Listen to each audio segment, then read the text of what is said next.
Esse assunto das relações, que é a sua pergunta é se temos que olhar para o outro, ou olhar para nós mesmos. Se temos que tomar ciência daquilo que se passa dentro de nós, ou temos que olhar também para o outro, para o que ele faz ou para o que ele representa.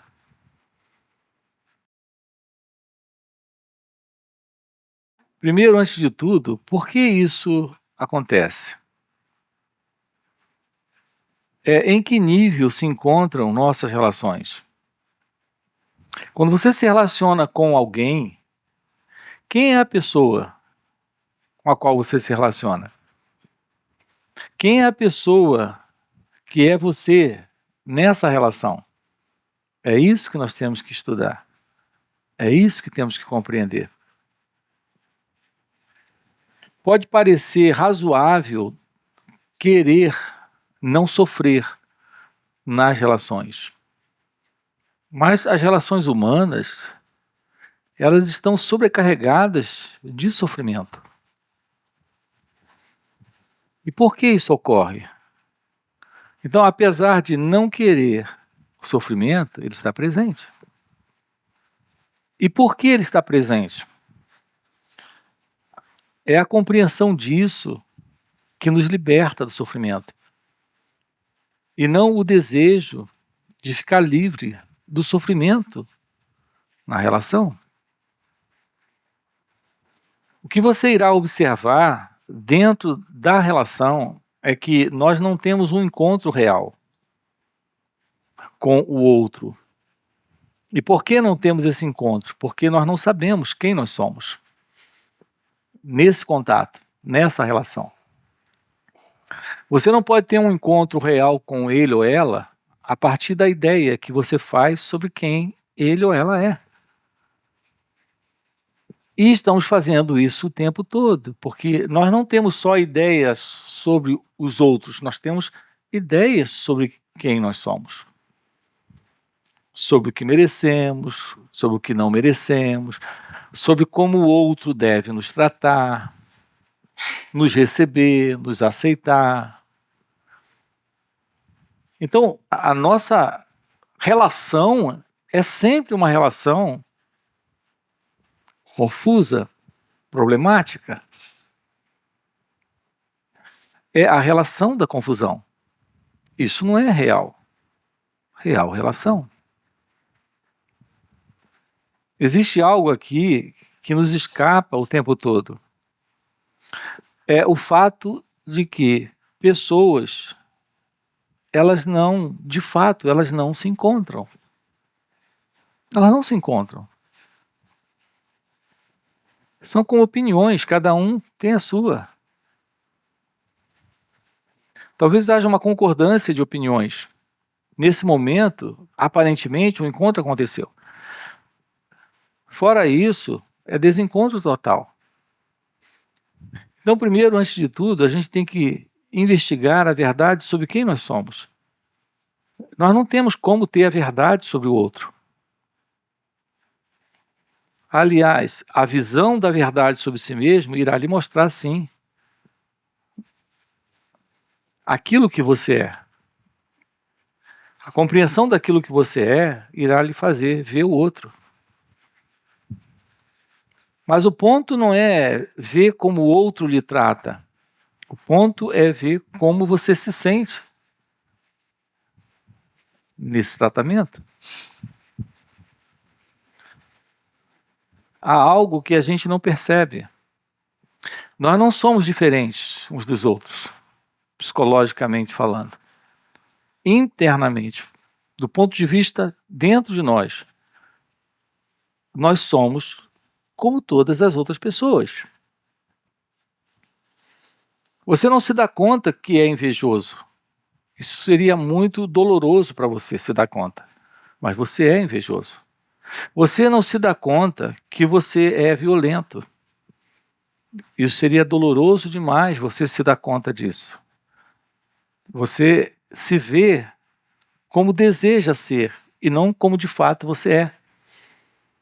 Então você se vê como uma pessoa pacífica, amorosa, compreensiva, inteligente, verdadeira, leal, bondosa. Você se vê como deseja ser, como idealiza ser. Você não se vê como você é. Sabe qual é o resultado disso? Quando o outro não reconhece esse ideal que você tem sobre si mesmo, isso lhe magoa, lhe ofende, lhe entristece, lhe aborrece, ou lhe enraivece, ou lhe deixa furioso ou furiosa demais. E você chama isso de relação, de relacionamento. Sim, vamos chamar isso de relacionamentos, mas desconhecemos a presença da verdadeira relação. Então, o nosso modelo de ser alguém é esse, é o modelo da pessoa. Quando é que somos magoados?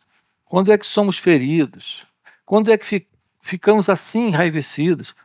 É quando a crença que temos sobre quem nós somos não é reconhecida por ele ou ela. E nós vivemos nesta busca, nesta ânsia, nesta necessidade de apreciação, porque somos, na verdade, muito pobres. Internamente, somos criaturinhas muito, muito pobres. Pobres, sim. Pobres de inteligência, pobres de liberdade, pobres de discernimento, pobres de percepção de realidade, pobres. Vivemos como criaturinhas muito carentes. E apreciamos isso. Então o que nos falta? Compreender. Compreender a si mesmo, compreender a verdade da vida, como ela acontece. Mas nós estamos vivendo em ideias, estamos vivendo em pensamentos. Essa é a vida que nós conhecemos. O que pode nos parecer aqui muito estranho, mas fundamental, é a importância de nos compreendermos. Pode parecer estranho, porque a ideia que você tem é que você se conhece, que você se compreende. Olhe para si mesmo. Nós não soltamos, nós não nos desvencilhamos da dor. A gente não soltou, não se desvencilhou do sofrimento. E nós temos isso como uma coisa muito natural. Ou seja, aquilo que é comum à nossa volta, a gente tem para nós mesmos como algo muito natural. Então, viver ansioso, viver preocupado, viver com raiva, viver com medo, viver sofrendo, isso é muito natural. E lá vem os especialistas e nos dizem, olha, é assim mesmo. Ninguém nunca terá a possibilidade de ir além desta condição. Porque é assim. Reparem, eles estão certos. São razoáveis dentro daquilo que é particular experiência deles. Então eles nos dizem, olha, ninguém pode se livrar desse eu, desse ego, desse elemento em você que é a pessoa que sofre. Porque isso é natural. Então eles falam a partir de onde eles se encontram. O que é que nós precisamos aqui? É compreender a nós mesmos. E é a compreensão que liberta. É a compreensão que nos faz ver que estamos lidando com um modelo de existência comum a todos, mas dentro da ilusão de todos. Todos eles não são diferentes uns dos outros, nem diferem de nós. Nós somos como todos. A não ser que tenhamos uma visão clara da verdade sobre nós mesmos. A não ser que haja um rompimento com essa condição. de vida mental, de vida psíquica, de condição psicológica, continuaremos olhando para o mundo a partir desse eu, desse ego, e vivendo o que todo mundo está vivendo. A meu ver, o sentido real de uma relação é cumplicidade, é companheirismo, cooperação mútua. Isso requer a presença de inteligência. E não há inteligência no ego, não há inteligência no eu, não há inteligência na pessoa. Nós transformamos isso que seria um propósito real nas relações em uma outra coisa. As nossas relações são para obtermos prazer, para extrairmos dele ou dela algo que nos dê uma compensação e que nos preencha. Olhe para si mesmo. A gente quer fazer as coisas para ser alguém. A gente casa para ser feliz. Repare a coisa mais absurda. Como é que uma ação de busca de algo em alguém que também está buscando algo que eu estou buscando, serei eu capaz de dar ao outro o que não tenho e ele me dá o que ele também não tem? Mas acreditamos que todo movimento na vida ele tem que ter um propósito para esse mim, para esse eu. E esse propósito será encontrado quando nesta relação acontecer isso. Então nós vivemos sempre nesse padrão de necessidade psicológica do mundo, do outro, das coisas e das pessoas. Então esse propósito real de encontro foi perdido. Então o que nós temos? Uma mentira de vida. A partir desse centro falso que é esse eu, que desconhecemos, que não compreendemos, que não temos nenhuma clareza sobre isso. Então o que estamos juntos fazendo aqui? Estamos nos aproximando da importante questão: quem sou eu? Essa é a importância de se conhecer. Essa é a importância de se auto-revelar. Essa é a importância de se livrar da ilusão, do sofrimento em você. É quando você não vai mais projetar o fim desse sofrimento sendo dado por uma outra pessoa. Mas vivemos nessa mentira.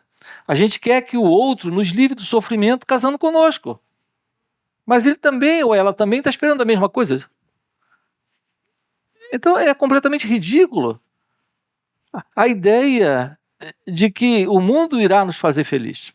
O outro irá nos dar o que a gente não tem. Então, é desafiador? Sim, é desafiador saber que a vida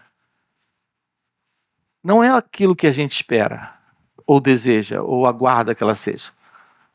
Ela é algo diferente. O que a gente aguarda dela, ou espera dela, é falso.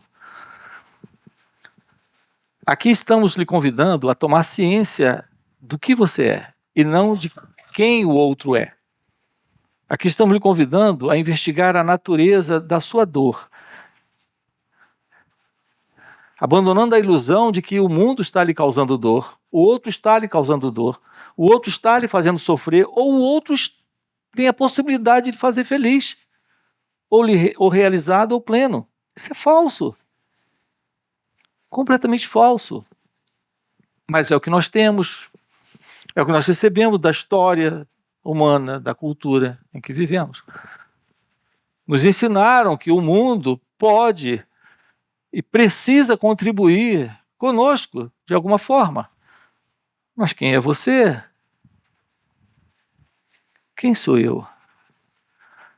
É isso que precisa ser revelado. Ninguém irá fazer isso em seu lugar. Eu quero chamar a sua atenção para algo aqui que eu tenho como a chave. Eu vejo como a chave para essa clareza, para essa percepção, para essa lucidez. Essa é a presença de um olhar para nós mesmos, de um perceber aquilo que se passa conosco, sem reagir a isso. Essa é a presença de uma atenção sobre si mesmo. Algo, escute com calma, porque é algo inteiramente diferente do que nós conhecemos. A nossa ideia sempre, constante, é de reagir e nunca de ficar ciente só. A gente quer ficar ciente para fazer algo. Aqui estou lhe convidando a apenas olhar. Olhar aquilo que se passa com você, dentro de você. Se alguém lhe aborrece, o aborrecimento é seu, não é dele. Reparem que coisa estranha o que você vai ouvir. Muito estranho. Quando você está aborrecido, isso tem uma causa. A gente não pode negar a causa desse aborrecimento. Só que a causa desse aborrecimento não é a resposta para o fim dessa dor de estar aborrecido. Então, quando você está aborrecido, em geral, o que fazemos é encontrar a causa para explicar para nós mesmos, para justificar para nós próprios, porque esse estado de dor está aqui. E o que fazemos quando estamos aborrecidos? Tomados desta emoção, reagimos. Isso dá um alívio quando expressamos xingando, brigando, batendo no outro, culpando o outro. Mas isso não resolve. Porque passamos por isso agora, nesse instante. Você tem 30 anos, você já esteve aborrecido pelo menos umas 3 vezes.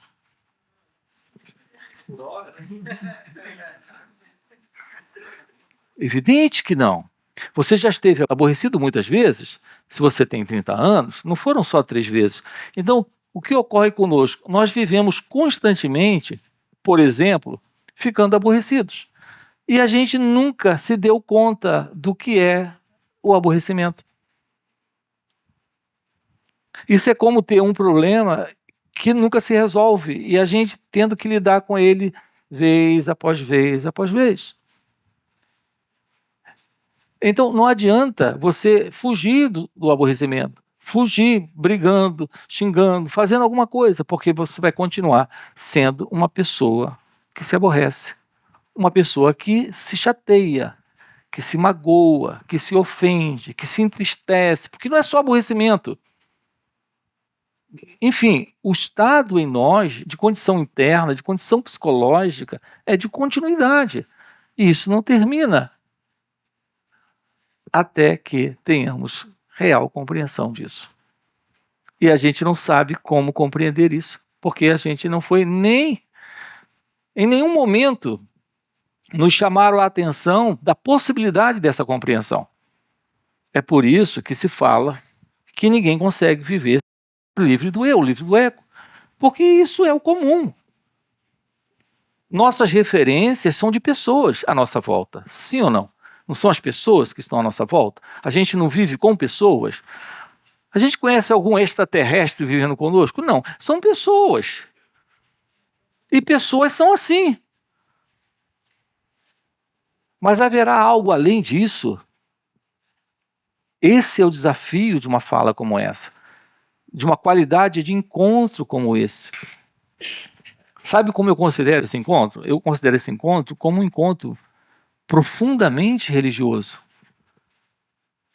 Mas religioso no sentido de um apontar para algo além do conhecido, além do comum, mas também além das práticas espiritualistas ou doutrinas, ou o que a gente entende aí fora por religião. Aqui se trata de um encontro com a verdade sobre você. Então veja, nós temos a verdade sobre mim e há uma realidade sobre você. Essa realidade sobre você não é essa verdade sobre esse mim. Esse mim é esse que se aborrece, que se magoa, se entristece, sofre, carregado de problemas. Então, como podemos ter uma aproximação real disso? Tomando ciência de como nós funcionamos. Isso requer a presença de um olhar para as nossas reações em atenção. Quando você está aborrecido, você está desatento. Escute isso. Você está desatento. E por que está desatento? Porque você está explicando, justificando, procurando a causa, procurando quem lhe fez isso. Está absorvido na dor, mas se separando dela, fazendo isso. Então você está desatento. Experimente, da próxima vez em que ficar aborrecido, assumir isso. É um grande desafio. Não encontrar a razão, não encontrar a causa, não encontrar o porquê. Apenas ficar com a dor, com a sensação, sentimento ou emoção. Você sabe que quando você sente algo, e quando isso tem a liberdade, por alguma razão, de se expressar, esse sentir, ele se torna uma emoção, ele envolve o corpo, ele envolve algo físico. Então, da próxima vez em que você sentir algo do tipo, como a tristeza, não encontre a razão. Eu sei que é uma tentação muito grande não encontrar o porquê está triste. Experimente, quando estiver triste, ficar sem a razão da tristeza. Experimente isso e veja se isso se sustenta. Observe. Quando você está triste, não tem uma história? Não há uma história? Alguém consegue ficar triste sem a história desse alguém? Quando é que você está triste? Você está triste quando algo que não esperava aconteceu. Algo que não aguardava para si mesmo surgiu. Você está triste quando você é rejeitado, quando você não é aceito, quando você não tem o que deseja, é quando você fica triste. Mas é só tristeza? Ou isso se transforma em aborrecimento e também em raiva?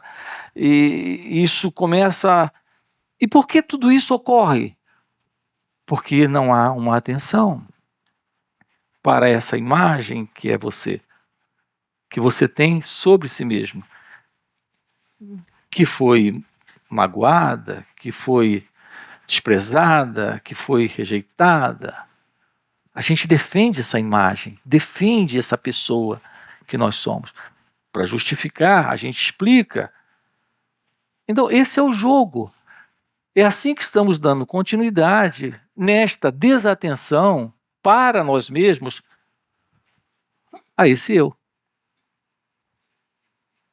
Então, como podemos nos aproximar disso? Olhando. Essa é a presença da atenção sobre as nossas reações. Veja, sobre as nossas reações. Não tem nada a ver com o outro, nada a ver com o que aconteceu do lado de fora. Não tem nada a ver com a causa, com a razão, tem a ver com as nossas reações. Estamos comunicando aqui para você é a chave da aproximação da meditação. O que requer a base para isso? A base é se conhecer. Autoconhecimento, a importância do autoconhecimento lhe mostra o que é aprender sobre si mesmo. E você aprende sobre si mesmo quando para de ter ideias, pensamentos, conclusões sobre o que está lá fora. A razão, a causa. Notem que nós fazemos exatamente o oposto. A gente vive o tempo todo esperando que o outro nunca nos ofenda, nunca nos magoe, sempre nos trate do jeito que esperamos. Vivemos nesta dependência. esta pobreza interna de ciência de si nos coloca, de si mesmo, nos coloca nessa condição. Então nos falta uma atenção sobre nós mesmos, uma atenção plena, completa, uma visão daquilo que se processa aqui, dentro de nós, nesse instante. A sua pergunta pela manhã foi: o que é ficar com o que é? Veja, a primeira aproximação é tomar ciência do que é. Espere, você está me dizendo que eu tenho que continuar com a raiva, com o medo ou com essa dor? O que estamos dizendo aqui para você é: fique ciente disso. Não é você ficando com isso, é a ciência de que esse estado e você não estão separados. Esse é o ponto. Veja, o nosso condicionamento foi outro. A gente tem a ideia de alguém triste, alguém magoado, alguém aborrecido. Não existe tal coisa. Eu vou dizer de novo, não existe tal coisa. No aborrecimento, isso é tudo. Isso é você. Não tem você aborrecido. Na tristeza, você só fica triste quando pensa. Aí você se vê como alguém. Mas quando há tristeza, é uma dor, é uma sensação, é uma emoção, é um estado, é uma condição. Tome ciência disso.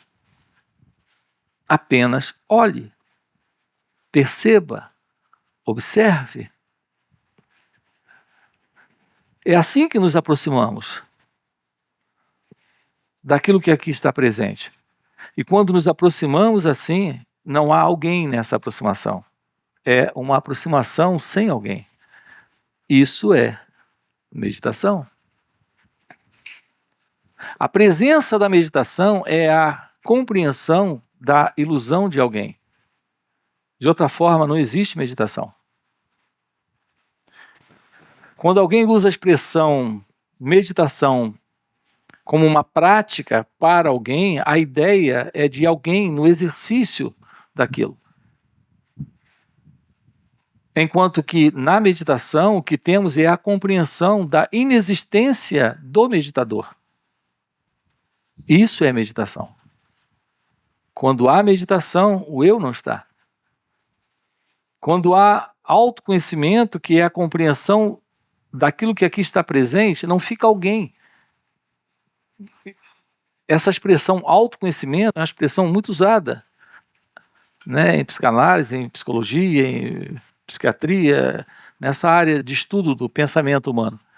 Mas as pessoas sabem lá o que é autoconhecimento, porque a compreensão da verdade sobre esse eu é a clara visão de que não existe nenhum eu. Então, quando você se aproxima para investigar a natureza desse eu, na pergunta quem sou eu, se isso aprofunda, nenhum eu é encontrado. A pergunta quem sou eu, nela não há nenhuma resposta. Não há resposta para a pergunta quem sou eu. Porque ela não é uma pergunta como um problema que traz uma solução. Ela é uma pergunta como um problema insolúvel. Por ser insolúvel, estamos diante de um mistério. O mistério da vida. Quando esse eu não é encontrado. Então você faz a pergunta, mas não é para ter uma resposta. É para adentrar o mistério de que não existe alguém aí. Alguém aí para ficar aborrecido. Alguém aí para ficar triste. Alguém aí para ficar magoado. Alguém aí para ter medo. Alguém aí para se livrar do medo. Isso requer a presença de um olhar. Isso requer a presença de uma percepção nova. Quando você olha para algo, ou há o olhar, ou existe alguém no olhar. É impossível o olhar de uma outra forma. Ou o olhar está presente sem alguém, ou o olhar está presente tendo um observador. Quando é que esse observador está presente? Quando o seu olhar é para definir, é para explicar, é para falar a respeito, é para dar importância ou valor ao que está sendo visto. Como, por exemplo, quando você vê algo como uma flor e você diz o nome ou você fala da cor, essa qualidade de olhar, nela tem a presença daquele que observa. Mas está diante da flor, nesse olhar, sem a cor, sem a importância da cor, sem a importância da categoria da flor, da história da flor, da qualidade da flor, é só o olhar. Então, uma coisa é olhar, outra coisa é alguém vendo. Em geral, o nosso contato com o momento presente é alguém vendo. Aqui estamos lhe convidando a olhar. Olhe para essas reações em você, sem dar nome, sem classificar, sem a ideia de quem fez, de quem não fez aquilo com você. Apenas olhe. Tome ciência. O que é ter uma aproximação da vida sem esse eu? Isso é a presença da meditação. O que é isso? É olhar sem o observador. É perceber sem alguém que percebe. É ficar ciente sem alguém com qualquer interesse do que fazer com aquilo. Nós desconhecemos isso, gente. Nós desconhecemos. Porque tudo que nos ensinaram foi a meter o nariz o tempo todo, a ser enxeridos. A gente está o tempo inteiro se envolvendo, sendo alguém, sendo uma pessoa, o tempo todo. É um vício, ser uma pessoa é um vício. Quando você se aproxima de uma menina, ou de um menino, ou de um objeto, o que isso vai me dar, o que isso vai me trazer. Isso está aí. Está dentro dessa estrutura psicológica, de condicionamento humano que trazemos. Tudo é para nos dar prazer, ou trazer sensação. Então nós vivemos sempre como pessoas o tempo todo. Quando alguém vem falar com você algo, como uma pessoa você espera o que ela vai dizer. Se ela disser o que você gosta dela. Se ela disser o que você não gosta dela. Então nós vivemos o tempo todo sendo pessoas. Quando você chegou aqui pela manhã e disse, eu disse algo lá, e quando eu acabei de dizer, ela veio com 5 pedras na mão. É assim que nos aproximamos do outro. É a partir da pessoa que acreditamos ser, na ilusão de uma pessoa que acabamos de encontrar. Resultado, confusão na certa, o tempo todo. Assim são as nossas relações humanas. O segredo desta riqueza interna, que é essa visão da vida, sem as conclusões do pensador, do observador, deste eu, é olhar para este momento sem esperar, sem aguardar, sem buscar nada dele. E esse momento pode ser o encontro com ele ou ela. Então há uma diferença entre você lidar com ele ou ela, ou com eles ou elas, e lidar a partir da pessoa com pessoas.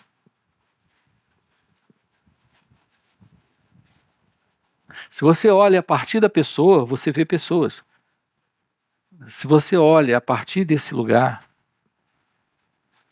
não há pessoa. Não há pessoa para te frustrar, te decepcionar, te enganar, te fazer sofrer. ou te dar alguma coisa. É algo completamente diferente esse encontro. É algo completamente diferente isso. É algo inteiramente novo, essa aproximação desse instante, quando o eu não está. Aí você diz, como realizar isso? Você não vai realizar isso. Você vai tomar ciência do que está aqui, de como a sua mente funciona, como você reage, como você responde, como você fala, como você escuta, como você gesticula. Escutem isso, é essa atenção sobre as nossas reações, a presença de um olhar livre da necessidade de uma consideração de uma pessoa lá. Porque você não está mais se importando com a ilusão de alguém aí.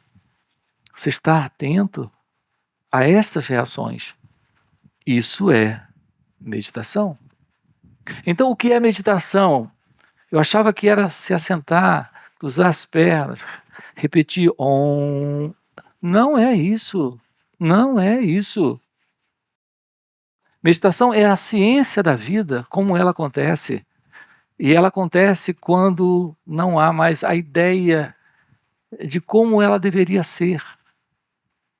A ideia de como ela deveria ser é o aspecto psicológico da ilusão de uma identidade que se vê presente sendo a pessoa.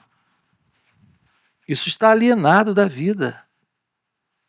Isso está distante da realidade. Isso está distante do outro.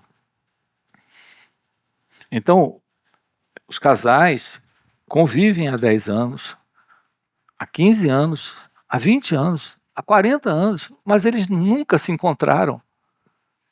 Porque são pessoas. Pessoas com suas crenças, opiniões, ideias, desejos, medos, expectativas, esperança, desespero. São pessoas que estão guardando dentro delas os momentos infelizes e miseráveis que viveram juntos, mais do que os momentos felizes e agradáveis que tiveram. Porque é típico do ego. Ele ama recordar, sobretudo aquilo que lhe dá identidade. E nada lhe dá mais identidade do que ser sofredor, do que ter passado por mentiras, problemas na relação. Resultado, a gente olha para o mundo e diz, onde está a felicidade? A ilusão nos diz que a gente vai encontrar a felicidade na relação. Mas pessoas em relação são como trens vindo na mesma linha de direções contrárias. Pessoas não se encontram, elas se chocam. Elas se chocam. Os trens estão vindo, cada um na sua própria direção, mas ninguém está se ocupando com o outro. Só que a linha é a mesma. O sentido do eu, o sentido do ego, o sentido de alguém presente, é isso. O que é a liberdade? O que é a felicidade? O que é o amor? O que é a paz? É a presença da relação, livre do eu, livre do ego. A vida é relação. Você está respirando, sua relação com o oxigênio é muito íntima, muito profunda. Você nem se dá conta de que está respirando e que há uma relação entre esse corpo e o oxigênio do ambiente. Isso é a vida. A vida é relação. Mas no sentido do eu, não há vida, porque ele vive num isolacionismo. Ele nunca se relaciona. Ele tem o que ele interessa, o que ele busca, o que ele procura ali, nele ou nela, no outro. Então, a qualidade de relação que conhecemos é muito grotesca, para não dizer problemática, para não apelar e chamar de profundamente miserável. Porque ela é cheia de problemas.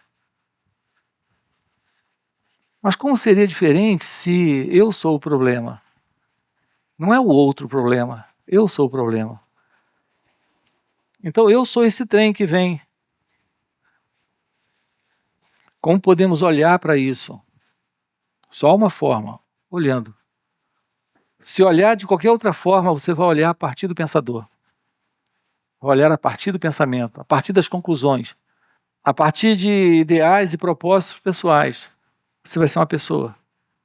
E esse é o seu vício, ser alguém. Nessa relação. E nessa relação, não há verdade. Não há verdade.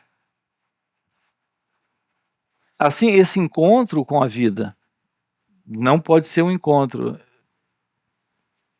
entre dois trens. Não pode ser um encontro com a pessoa. Tem que ser um encontro com a verdade. Isso que é você. Quando não há mais ilusão.